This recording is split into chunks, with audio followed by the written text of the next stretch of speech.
Welcome, learners. Let's start this lecture on preserving biodiversity and strategies for conservation and sustainable use. सारे जो lectures हैं अभी अपने कुछ इस यूनिट के, उसमें हम लोगों को यही ध्यान रखना है इस ब्लॉक में कि बायोडाइवर्सिटी को कैसे प्रिजर्व करें, नेचर को कैसे प्रिजर्व करें, कंजर्वेशन किस प्रकार से किया जाए, क्योंकि आप जानते हैं कि पॉल्यूशन या इससे रिलेटेड जो कॉन्सिक्वेंसेस है वो कितने खतरनाक हैं। और ये किसी एक की प्रॉब्लम नहीं है, ये वर्ल्ड वाइड प्रॉब्लम। तो इसको एड्रेस करना बहुत क्रूशियल है। अगर नहीं इसको एड्रेस किया तो कॉन्सिक्वेंसेस बहुत बुरे होने वाले हैं। इसलिए इतना महत्व है इन इन स्टेप्स का, इनको समझने का, इनको जानने का और अपने अपने जीवन में इसको पालन करने का। इसी कड़ी में जो है कि बायोडाइवर्सिटी की बात आज हम लोग करने वाले हैं। बायोडाइवर्सिटी क्या होती है, ये आइए देखते हैं।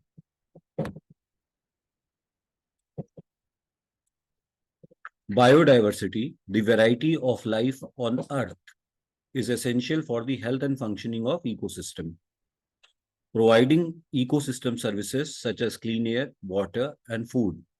However, biodiversity is under threat from human activities such as habitat destruction, pollution, and climate change. तो कहने का तात्पर्य ये है कि बायोडाइवर्सिटी क्या है? जो लाइफ की वैरायटी है अर्थ में, अर्थ के उन में आप देखेंगे कि कितनी सारी तरह की स्पीशीज है, चाहे वो पेड़ पौधों की हो, चाहे जीव जंतुओं की हो, तरह तरह की स्पीशीज रहती हैं। लेकिन मानव मानव को क्या लगता है कि ये अर्थ उसकी ही है, उसी का पूरा हक है, उसी को रहना चाहिए, बाकी किसी दूसरे को नहीं रहना चाहिए। तो बायोडाइवर्सिटी को मेंटेन करना बहुत इंपॉर्टेंट है। क्यों? नेचर का जो बैलेंस है उसको मेंटेन रखने के लिए। इकोसिस्टम की हेल्थ और फंक्शनिंग पूरी तरीके से डिपेंड करती है बायोडाइवर्सिटी पे। चाहे साफ पानी हो, साफ हवा हो, भोजन हो। लेकिन ये जो बायोडाइवर्सिटी है ये थ्रेट में क्यों है?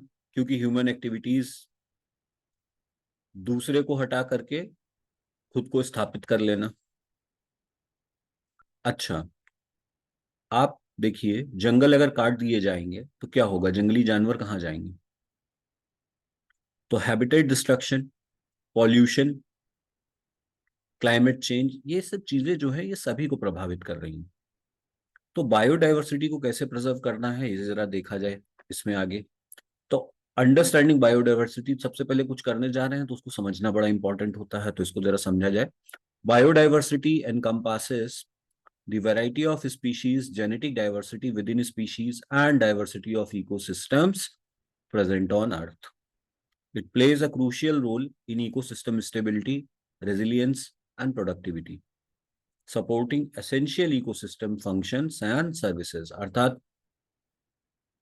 बायोडाइवर्सिटी जो है ये बहुत सारी स्पीशीज की वैरायटी, उनकी डाइवर्सिटी, जो स्पीशीज के विद इन जो डाइवर्सिटी है, और इकोसिस्टम की डाइवर्सिटी, इसकी बात करती है।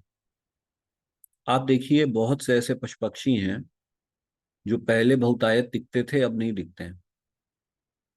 जैसे गौरैया, जैसे क्रो। हमारे रीजन में पहले क्रो इतना ज्यादा दिखते थे, इतना, जब हम लोग छोटे थे तो बहुत सारे क्रोस दिखते थे, अब वो धीरे धीरे गायब हो गए। गौरैया जो चिड़िया होती है वो भी बहुत रेयरली नजर आती है। और ऐसे कई सारे स्पीशीज हैं जिनको हम लोग जानते ही नहीं होंगे, वो भी धीरे धीरे जो है गायब हो गए। क्यों गायब हो गए? क्योंकि उनके रहने का जो यथोचित स्थान था उस पर ह्यूमंस ने कब्जा कर लिया। उनके रहने के लिए जो सुटेबल चीजें, समय, जो चीजें थी, नेचर में जो चीजें इंपॉर्टेंट थी, उसको हम लोगों ने उसके साथ छेड़छाड़ करी, खिलवाड़ करा। अब आप देखिए कि रात को इतनी एलईडी लाइटें जलती हैं और इतना रोशनी रहती है, इतनी रोशनी रहती है चारों तरफ। रात को आप देखेंगे, मैंने एक दो बार नोटिस किया है कि पक्षी कंफ्यूज होकर के उड़ रहे होते हैं। पक्षी जो है वो समझ, अंदाजा उनको लगता है कि भोर हो गई है, इतनी रोशनी है। तो जो ऐसे एनिमल्स हैं जो रात में या अंधेरे में सरवाइव करते हैं, जिनके लिए वो जरूरी, अंधेरा जरूरी है, उनको हम डिस्टर्ब नहीं कर रहे क्या? आप देखिए, फॉरेस्ट हटते जा रहे, डिफॉरेस्टेशन हो रहा है, सॉइल इरोजन हो रहा है, वो सब चीजें तो हो ही रही, लेकिन उसके साथ साथ जो स्पीशीज हैं, बहुत सारी इंडेंजर्ड स्पीशीज हैं, वो सब, उनके लिए आप जब जगह ही नहीं छोड़ोगे, कंड्यूसिव एनवायरनमेंट नहीं छोड़ोगे, तो कहाँ बचेंगी, कैसे सरवाइव करेंगी? तो बायोडाइवर्सिटी को संभालना बहुत जरूरी है, क्योंकि नेचर के बैलेंस को बना के रखना बड़ा जरूरी है। नेचर में इम्बैलेंस होगा तो उसका नुकसान सबको भुगतना पड़ेगा। बायोडाइवर्सिटी जो है वो इकोसिस्टम को ऐसी सर्विसेज प्रोवाइड करती है जैसे कि pollination, nutrient cycling, pest control, climate regulation, which are vital for human well-being. It provides genetic resources for agriculture, medicine, biotechnology, contributing to the innovation and economic development. Biodiversity जो है वो ecosystem को pollination, भाई अगर आपको पता होगा कि पॉलन ग्रेन्स कैसे ट्रैवल करते हैं, जो बटरफ्लाईज या ऐसे उड़ने वाले जो हनी बीज हैं, जब ये किसी पौधे पे बैठते हैं तो उनके पैरों में पॉलन ग्रेन्स लग जाते हैं, और जब वो दूसरे पौधे पे पहुंचते हैं, दूसरे फूल पे बैठते हैं, तो उस तक वो बीज पहुंचा देते हैं। तो पॉलिनेशन में इन हनी बीज का, बटरफ्लाईज का, इस तरीके के जो इंसेक्ट्स हैं, इनका बड़ा योगदान है। अब अगर वो स्पीसीज बचेंगी ही नहीं, आप टेम्परेचर आपकी एक्टिविटीज के कारण बढ़ता जा रहा है, उसमें वो सरवाइव नहीं कर पा रहे हैं, या पेड़ पौधे नहीं है, कंड्यूसिव एनवायरनमेंट नहीं है ओवरऑल, तो ये जो स्पीशीज हैं इनका धीरे धीरे पतन हो जाएगा, ये सब खत्म हो जाएंगे, तो कैसे होगा पॉलिनेशन? तो नेचर ने जो अपना सिस्टम बना रखा है, जो बैलेंस बना रखा है, वो बिगड़ जाएगा। न्यूट्रिएंट साइक्लिंग कैसे होगी, बहुत सारे पेस्ट कंट्रोल नहीं। आप प्राकृतिक तरीके की बात करते हैं, पर प्राकृतिक तरीके से काम कैसे होगा ये सोचिए। तो इसलिए जो है बायोडाइवर्सिटी को मेंटेन करने की बहुत ज्यादा, मतलब बहुत अधिक आवश्यकता है। बायोडाइवर्सिटी को नुकसान क्या चीजें पहुंचा रही, खतरा क्या है बायोडाइवर, सबसे पहले तो हैबिटेट डिस्ट्रक्शन, जैसे डिफॉरेस्ट्रेशन है, अर्बनाइजेशन है, नेचुरल इकोसिस्टम है। तो जो नेचुरल इकोसिस्टम है उसको आप खराब कर दे रहे हो, तो क्या हो रहा है, जो ये स्पीशीज है इनकी माइग्रेट करने की एबिलिटी पे उसका प्रभाव पड़ रहा है, धीरे धीरे एक्सटिंक्ट हो रही है वो, इकोलॉजिकल प्रोसेसेस में गड़बड़ हो रही है, इसमें डिस्ट्रप्शन आ रहा है। हैबिटेट डिस्ट्रक्शन, अब अभी जंगल काटे डाल रहे हैं आप, तो जंगली जानवरों के बारे में तो सोचिए, वो जाएं कहाँ, वो कहाँ छुपे जा करके। मेरे घर के पास में एक एरिया है, वहां पे पहले बहुत पेड़ हुआ करते थे। तो पेड़ होते थे तो उन पेड़ों में फल होते थे, फल होते थे तो उन पेड़ों में बहुत सारे जो मंकीज हैं वो रहा करते थे। वहां पेड़ काट दिए गए, वो सारे मंकी रिहायशी इलाकों में आ गए, अब वो छीना झपटी करते हैं। छीना झपटी करते हैं तो लोग उनको भगाने की कोशिश करते हैं, कोई को डर लगता है तो वो गिर पड़ता है, छत से कोई गिर पड़ा, कहीं किसी को चोट लग गई, बंदरों के हमलों में कोई घायल हो गया। लेकिन प्रॉब्लम ये है, आप सोचिए कि उनका तो घर आपने उजाड़ दिया, अब वो कहाँ जाएं, वो अपने खाने के लिए क्या करें? तो वो रिहायशी इलाकों में आ गए। अब यहाँ से पकड़े गए, यहाँ से भगाए गए, फिर उनको कहीं पे छोड़ आया गया, कुछ दिनों बाद वो फिर लौट आए, क्यों? क्योंकि जहाँ पे छोड़ा गया वहां पे भी वहां की अपनी समस्याएं होंगी, वहां पे पता नहीं फूड की अवेलेबिलिटी, या ऑल दोज थिंग्स। तो कई सारी सी चीजें हैं जिनको हम लोग ध्यान नहीं देते। एज ए ह्यूमन बीइंग हमें ये ध्यान रखना है कि हमें कोएग्जिस्टेंस को बढ़ावा देना है। ये जो संसार है, ये जो प्राकृतिक रिसोर्सेज हैं, संसाधन हैं, ये हमारे अकेले के लिए नहीं है, ये सभी के लिए। आप देखिए, जब आप किसी रास्ते पे बहुत तेजी से अपनी कार से जा रहे होते हैं और अचानक से अगर कोई जानवर आ जाता है, तो आप बहुत इरिटेटेड फील करते हैं। मगर आप ऐसे सोचिए कि वो जो जानवर है उसके रास्ते में आप भी तो आ रहे हो, आपके रास्ते में जैसे जानवर आ रहा है, ऐसे ही जानवर के रास्ते में आप भी तो आ रहे हो, वो कहाँ जाए? और आपको अगर इरिटेशन हो रहा है तो सोचिए उसको कैसा लगता होगा, जिसके रहने का, खाने का सारा प्रबंध आपने चौपट कर दिया है। तो ये बातों को भी सोचना बड़ा जरूरी है, क्योंकि बैलेंस जो है सोसाइटी इसका, इकोलॉजी का, नेचर का, इसको मेंटेन करना बहुत जरूरी। तो हैबिटेट डिस्ट्रक्शन को हमें रोकना है, डिफॉरेस्टेशन को रोकना है। डिफॉरेस्टेशन नहीं होना चाहिए, बहुत कम होना चाहिए। अर्बनाइजेशन की अपनी कॉस्ट है। अर्बनाइजेशन के लिए पेड़ों का काटा जाना, पेड़ों को उतना, उस देखिए पेड़ लग रहे हैं पर किस स्पीड में लग रहे हैं, और पॉपुलेशन किस दर से बढ़ रही है, ये भी सोचिए। तो दोनों के बीच में बैलेंस बनाना बड़ा जरूरी है। तो नेचुरल इकोसिस्टम को मेंटेन रखते हुए आपको एग्रीकल्चर या इंफ्रास्ट्रक्चर जो भी कुछ काम करने, डेवलपमेंट करने हैं, परंतु इस प्रकार करने हैं जिससे कि जो दूसरी स्पीशीज हैं वो भी प्रिजर्व रहें, उनको नुकसान ना हो। पॉल्यूशन, पॉल्यूशन बहुत बड़ा थ्रेट है, चाहे वो इंडस्ट्रियल एक्टिविटीज से हो, एग्रीकल्चरल एक्टिविटीज से हो, अर्बनाइजेशन से हो। आपको पता है एयर, वाटर, सॉइल सब एडवर्सली इफेक्ट हो रहे हैं। पूरी बायोडायवर्सिटी सब गड़बड़ा जा रही है, पूरे इकोसिस्टम की हेल्थ खराब है। सांस लेने के लिए स्वच्छ हवा नहीं है। Chemical pollutants, heavy metals, plastic, ये इस इकोसिस्टम में इकट्ठा होते चले जा रहे हैं, और इनका जो जहरीला प्रभाव है वो ऑर्गेनिज्म पे। और अब देखिए ना, आपने सुना होगा कि गाय जो है उनके पेट के अंदर से प्लास्टिक पाई जाती है। आपने देखा होगा कि ये इतने ज्यादा हम लोग टेट्रा पैक यूज कर रहे हैं, इतने टेट्रा पैक यूज कर रहे हैं, यूज एंड थ्रो कल्चर हो गया है। फेंकते जा रहे हैं चीजों को, रिसाइकल नहीं कर रहे हैं, रीयूज नहीं कर रहे हैं, और कंजम्पशन को बढ़ावा देते जा रहे हैं, देते जा रहे हैं, देते जा रहे हैं, और पॉल्यूशन फैलाए हैं, इम्बैलेंस लेकर के आ रहे हैं। अब इंडस्ट्रियल एक्टिविटीज हो चाहे वो इंडिविजुअल एक्टिविटीज हो, पॉल्यूशन बढ़ रहा है। पॉल्यूशन बढ़ रहा है, उसका दुष्प्रभाव सभी स्पीशीज पे पड़ रहा है। पर पॉल्यूशन फैला कौन रहा है? सिर्फ ह्यूमन बींग्स फैला रहे हैं।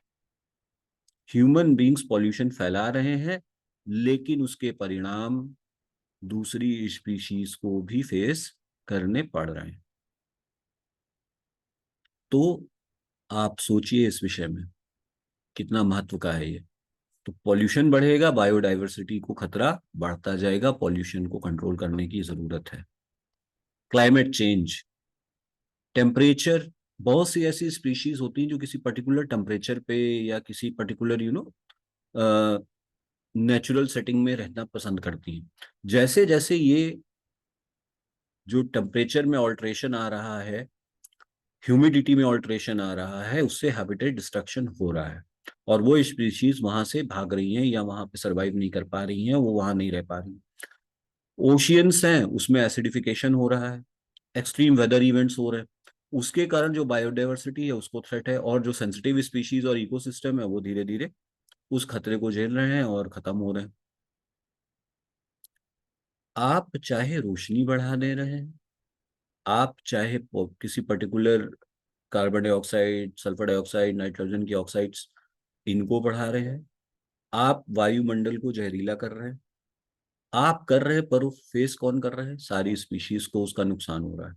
टेम्परेचर बढ़ रहा है, ओशन में पॉल्यूशन हो रहा है, एक्सट्रीम वेदर इवेंट्स हो रहे हैं, तो इसका नुकसान क्या हो रहा है? बहुत सारे जो नाजुक स्पीशीज हैं वो सरवाइव नहीं कर पा रहे हैं इसको, और धीरे धीरे जो है वो एक्सटिंक्शन की तरफ बढ़ रहे हैं। अब किया क्या जाए? तो इसको प्रिजर्व करने के लिए प्रोटेक्टेड एरियाज बनाए गए हैं, जैसे नेशनल पार्क्स हैं, वाइल्ड लाइफ रिजर्व्स हैं, मरीन सेंचुरीज हैं, जो बायोडायवर्सिटी को कंजर्व करने की कोशिश कर रहे हैं, और लोगों और क्रिटिकल हैबिटेट्स को भी कंजर्व कर रहे हैं। तो इनको प्रोटेक्ट करना ये भी बड़ा जरूरी है, इनको सेफगार्ड करना ये भी बड़ा जरूरी है। क्यों? क्योंकि लोगों ने ह्यूमन डिस्टरबेंस जो है ना, और इलीगल एक्टिविटीज, उसके कारण बहुत नुकसान हो रहा है। आप अति हर चीज की करने की जो एक प्रवृत्ति है ना ह्यूमंस की, वो बहुत नुकसान पहुंचा रही है। तो प्रोटेक्टेड एरियाज को बढ़ावा देना पड़ेगा, प्रोटेक्टेड एरियाज में इनको आपको प्रिजर्व करना पड़ेगा, नहीं तो फिर बड़ी दिक्कत आने वाली है। हैबिटेट रेस्टोरेशन, जिनके हैबिटेट हम लोगों ने बिगाड़ दिए,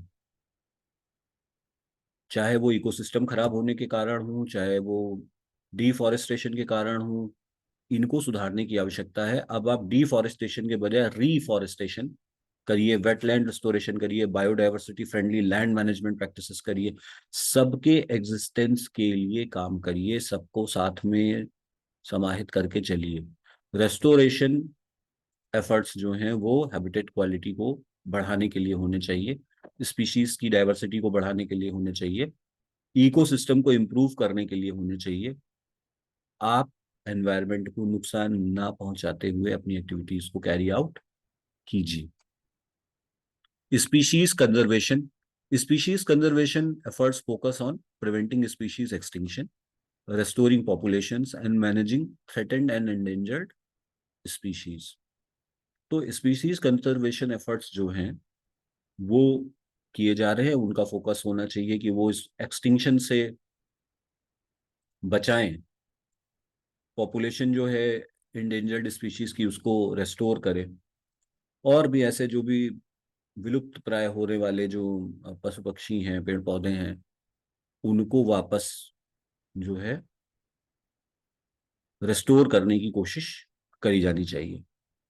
इसके लिए captive breeding programmes, habitat restoration, reintroduction efforts, legal protection species का और उनके हैबिटेट को सेव करना, सेफगार्ड करना, ये सारी एक्टिविटीज करने की बहुत आवश्यकता है।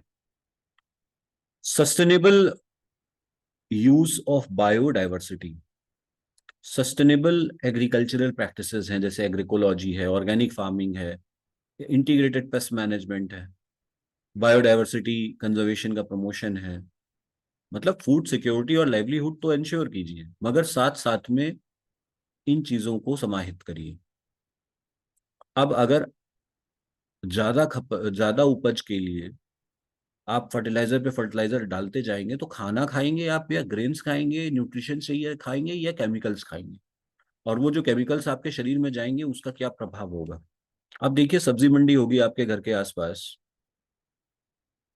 वहां पे जाके देखिए कि किस तरीके से जो फल हैं, सब्जियां हैं, उनको पॉलिश किया जा रहा है, हरी सब्जियों को रंगा जा रहा है, और वही आप खा रहे हैं। कितना भी आप उसको साफ कर रहे हैं, कुछ कण आपके शरीर में जा रहे हैं, और जो लापरवाह लोग हैं उनको तो बहुत ही ज्यादा नुकसान हो रहा है। तो इस तरीके से आप देखेंगे कि ये चाहे पेस्टिसाइड्स हों, चाहे ये जो आर्टिफिशियल चीजें हों, ये सब आपको नुकसान पहुंचा रही हैं। इनसे बचने की बड़ी जरूरत है। तो ऐसे फार्मिंग मेथड्स हमें लाने चाहिए जिससे सॉइल की फर्टिलिटी बढ़े, मेंटेन रहे, पेस्ट कंट्रोल हो, क्रॉप रेजिलियंस रहे, केमिकल का प्रयोग न्यूनतम हो जाए, और नेचुरल हैबिटेट्स जो हैं वो अच्छे से प्रिजर्व रहे। तो सस्टेनेबल एग्रीकल्चर प्रैक्टिसेस की बड़ी आवश्यकता है, इसको करके हम जो है बायोडाइवर्सिटी को मेंटेन कर सकते हैं। Sustainable forestry, sustainable forestry practices भी, यहाँ पे जो लॉगिंग है, reduce impact logging, selective logging, forest certification, इन चीजों को, इन स्टेप्स को लेके जो है हम बायोडाइवर्सिटी को कंजर्व करने का प्रयास कर सकते हैं। फिर वही बात है कि टिम्बर का प्रोडक्शन और लाइवलीहुड जो है वो उससे जुड़ी हुई तो है, लेकिन साथ के साथ इन चीजों को कि भाई आज उसका दोहन आप कर लेंगे, कल क्या करेंगे। तो इस तरीके से करें प्रैक्टिसेस फॉरेस्ट्री की भी जो सस्टेनेबल हो। सस्टेनेबल फॉरेस्ट्री प्रैक्टिसेस में आपके selective logging, reduce impact logging और फॉरेस्ट सर्टिफिकेशन वगैरह, इन पे गौर करें। जो कायदे कानून बनाए गए हैं उनका पालन करते हुए काम करें। ऐसे फॉरेस्ट मैनेज करें अपनी प्रायोरिटी, जिसमें बायोडाइवर्सिटी जो है और कंजर्वेशन जो है, कम्युनिटी इन्वॉल्वमेंट वगैरह, ये सारी चीजों को समाहित करके चले, तब आप सस्टेनेबल फॉरेस्ट्री कर पाएंगे। सस्टेनेबल फिशरीज, वही चीज फिशरीज में भी है। Fisheries management seeks to maintain fish stocks at sustainable levels, minimize bycatch and habitat destruction, and promote ecosystem based approaches to fishery management. Measures such as marine protected areas, fishing quotas and gear restriction aim to prevent overfishing and preserve marine। देखिए, जो coastal areas हैं हमारे, वो sea food पे या fisheries पे बहुत ज्यादा डिपेंड करते हैं, मरीन प्रोडक्ट्स पे, लेकिन जो समुद्र आपको दे रहा है उसको भी तो प्रिजर्व करने की जरूरत है। बार बार मैं एक वही स्टोरी आपको याद दिलाता हूँ जहां पे सोने के अंडा देने वाली मुर्गी की बात है। इस सोने के अंडा देने वाली मुर्गी से आप रोज एक अंडा लेना चाहेंगे सोने का, या एक बार में मुर्गी को खत्म करके पूरा अपना आगे के आप जो भी सोर्स ऑफ इनकम है उसको खत्म करना चाहेंगे? थोड़ा सा स्वार्थी भी अगर आप हैं तब भी सोचिए कि जिस चीज से आपकी आजीविका चल रही है, जो चीज आपको फूड प्रदान कर रही है, जो चीज आपको घर प्रदान कर रही है, जो चीज के सहारे आपका जीवन चल रहा है, आप उसके साथ क्या कर रहे हैं? तो मरीन के केस में भी आप देखिए कि फिश स्टॉक्स, कितनी फिशिंग करनी है उसका एक कोटा है, कोटा के अंदर रहिए, रिस्ट्रिक्शंस को फॉलो करिए, जो स्पीशीज है उनको वापस से रीजनरेट करने का मौका दीजिए। आप अपने लालच में दूसरे का नुकसान मत करिए। तो और उनके हैबिटेट को रिस्टोर करने की कोशिश करिए। इकोसिस्टम बेस्ड अप्रोचेस से फिशरी करिए, जो एक्टिविटीज हैं फिशिंग की वो करिए। प्रोटेक्टेड एरियाज का सम्मान करिए, कोटा के विद इन ही रहिए। ओवर फिशिंग बिल्कुल मत करिए, और मरीन बायोडायवर्सिटी को प्रिजर्व करिए। एक इंपॉर्टेंट एस्पेक्ट यहाँ पे कम्युनिटी इंगेजमेंट और इंडिजिनस। देखिए, आपने नोटिस किया होगा कि इन सारे लेक्चर्स में कम्युनिटी इंगेजमेंट का बड़ा रोल है। जो भी हमारे नेचर से रिलेटेड इश्यूज हैं, वहां पे वहां के जो इंडिजिनस नॉलेज है उसका उपयोग करना बहुत हितकर साबित होता है। तो इंडिजिनस और लोकल कम्युनिटीज, जो वहाँ के लोग हैं, वहाँ के ओरिजिनल लोग हैं, उनकी जो सलाह है, उनका जो रोल है, उसका बड़ा महत्व है। तो indigenous and local communities play a vital role in biodiversity conservation through traditional knowledge, customary practices and community based conservation initiatives।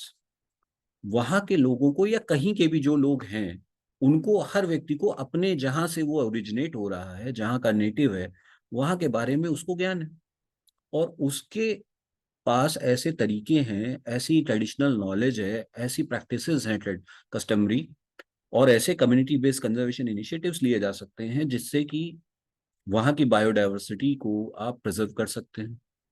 तो जब तक आप इनके साथ कोलैबोरेशन करेंगे नहीं, उनको एम्पावर करेंगे नहीं, ट्रेडिशनल नॉलेज को मॉडर्न साइंस के साथ मिलाएंगे नहीं, तब तक आप बायोडायवर्सिटी को प्रिजर्व नहीं कर पाएंगे।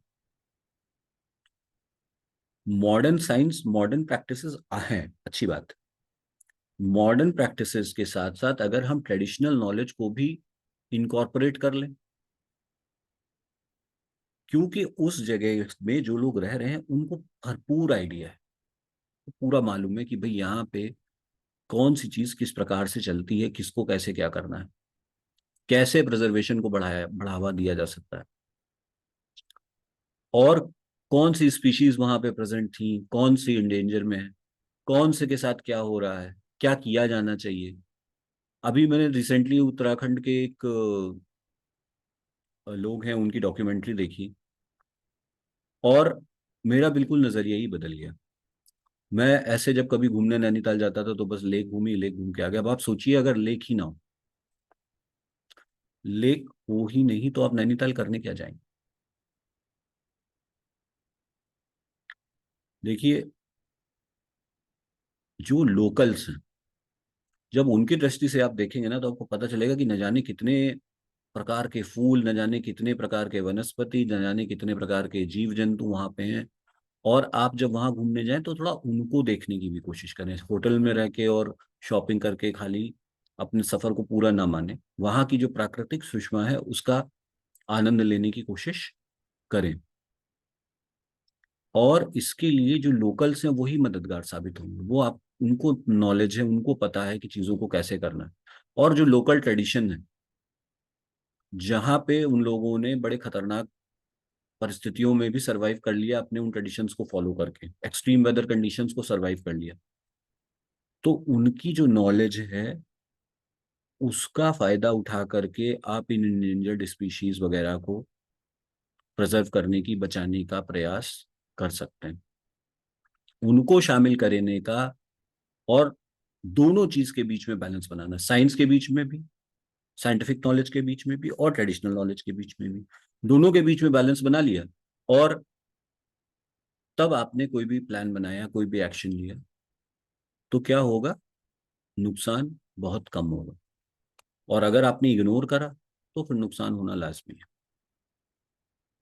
Challenges and opportunities, governance and policy. तो inadequate governance, weak enforcement of environmental laws, lack of political will, they pose challenge to biodiversity conservation efforts. देखिए, आज भी इतना टेम्परेचर में बढ़ोतरी होने के बाद भी, इतना क्लाइमेट चेंज के हम लोग दुष्प्रभाव देख रहे हैं, उसके बाद भी हम में से कितने लोग ऐसे हैं जो सीरियस हैं? इस प्रॉब्लम को, एनवायरमेंटल प्रॉब्लम को प्रॉब्लम मानने वाले आखिर कितने लोग होंगे, आप मुझे बताइए, जो एनवायरमेंट के से रिलेटेड इश्यूज को प्रॉब्लम मानते हैं। इसलिए बहुत से लोग नहीं मानते क्योंकि उसके कॉन्सिक्वेंसेस को उन्होंने देखा नहीं है।